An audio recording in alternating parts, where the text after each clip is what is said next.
Good morning, Mr. Wintercom. You are obviously aware of the claims made against you by Greenpeace earlier this week. We were hoping you would be able to give us your side of the story. What would you like to tell the people of our nation? Firstly, I would just like to point out that the allegations made by Greenpeace are totally not true.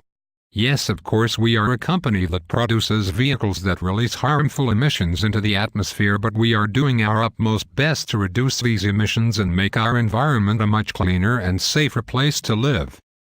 Climate protection is a key priority of sustainability management at Volkswagen.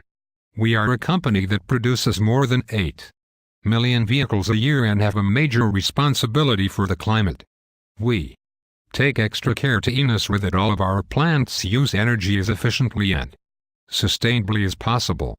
We are currently developing and implementing a long-term strategy to increase the proportion of renewables in our energy mix. Our German sites have participated voluntarily in the EU Eco-Management and Audit Scheme (EMAS), making Volkswagen the first automaker to get involved in this program. We also take environmental considerations into account at all stages of the product life cycle to ensure that sustainable practices are implemented. In all parts of the organization, many sites have a network of specially trained environmental specialists. Volkswagen is aiming to make its production 25% more eco-friendly overall by 2018. At all Volkswagen sites, energy consumption, waste, airborne emissions and water consumption are to be reduced by 1/4. Do you have any examples which you could share with us about any ways in which Volkswagen are becoming more sustainable?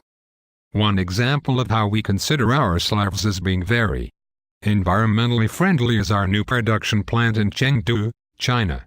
This plant sets new standards of efficiency and eco-friendliness.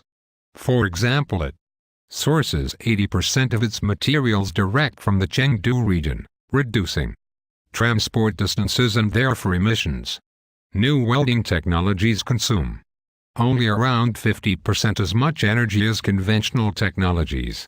The sheet aluminum used in forming processes is 100% recycled and reused. We are aiming to lead the environmental field by 2015, and we will achieve this.